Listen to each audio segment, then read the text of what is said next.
Cleveland. When Trent Thornton was growing up, his favorite pitcher was Toronto Blue Jays ace Roy Halladay. He loved the way the future Hall of Famer competed on the mound. The way the big right-hander focused on his craft, and pitched with a fiery mean streak no matter who he was pitching against, or which middling Blue Jays team he was pitching for.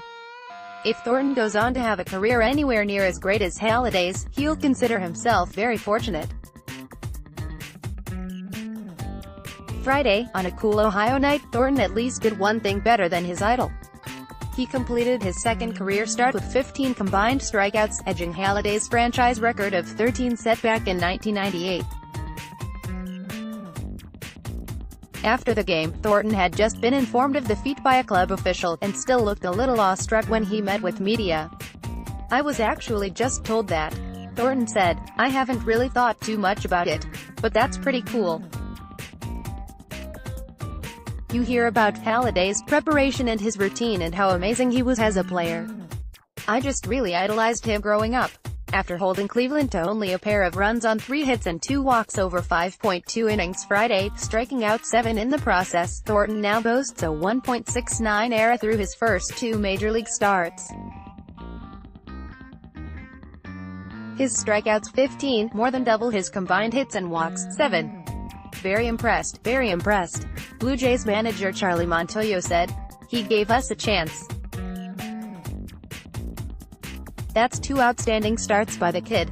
He's gotten a chance and he's taken advantage of it. That's all you can ask for from a pitcher, and he's done it.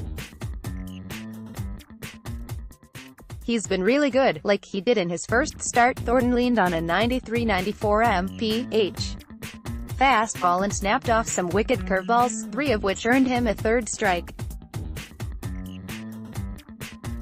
After the game, Thornton said he wasn't particularly happy with his curveball command, and the 25-year-old did spike a few. It speaks to the quality of the pitch that Cleveland hitters still weren't able to resist chasing it at times. "If he doesn't have his location, he's got good stuff, so he can outstuff you," Montoyo said. "I like him a lot." Coming into the night, Thornton's curveball was averaging the 4th highest spin rate in the majors at 3,053 revolutions per minute. "When you spin your breaking ball that ferociously, you're bound to bounce a few." But Thornton said the primary issue Friday was a lack of feel, and the cold weather he was pitching in. "It's just kind of the grip," he said. "It was a little cooler than it was in Toronto. But sometimes it's just release point. I need to elevate it a little bit." That's pretty much it. Inconsistent release point or not, Thornton still cruised through his first 6 batters, retiring them all. But it was a heater that Thornton got beat on in the 3rd, as he left full count, 94 mph. Fastball on the inner half to Cleveland catcher Kevin Plawecki, who turned on it and drove the ball more than 400 feet over the left field wall. Thornton walked another batter in the inning, but it was a race thanks to a nifty 3-6-3 double play started and finished by Rowdy Tellez. The other run was allowed in the 5th, when Thornton's first pitch of the inning was shot into left center by Hanley Ramirez, forcing the Blue Jays starter to tone down his high leg kick and pitch out of the stretch.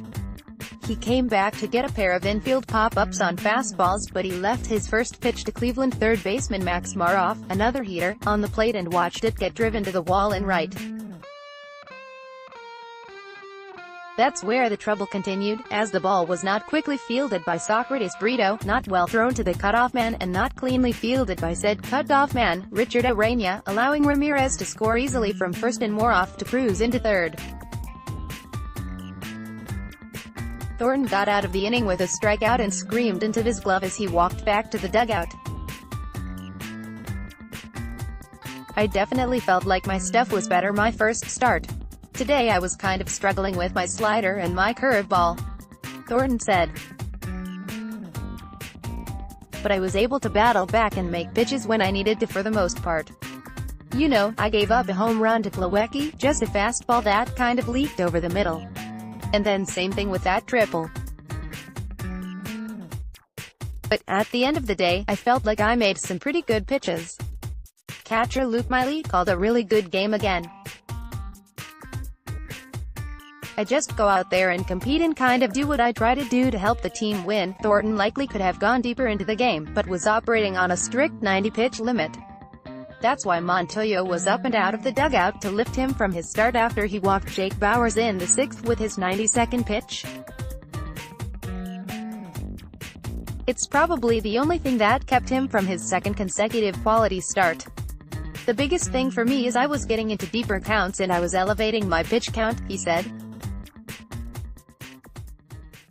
When I'm able to put guys away quick, I'm able to pitch longer in the game. And that's ideally what I'd like every time out. Thornton will of course have to continue adjusting and evolving as opponents are exposed to more video on him and better formulate their plans at the plate.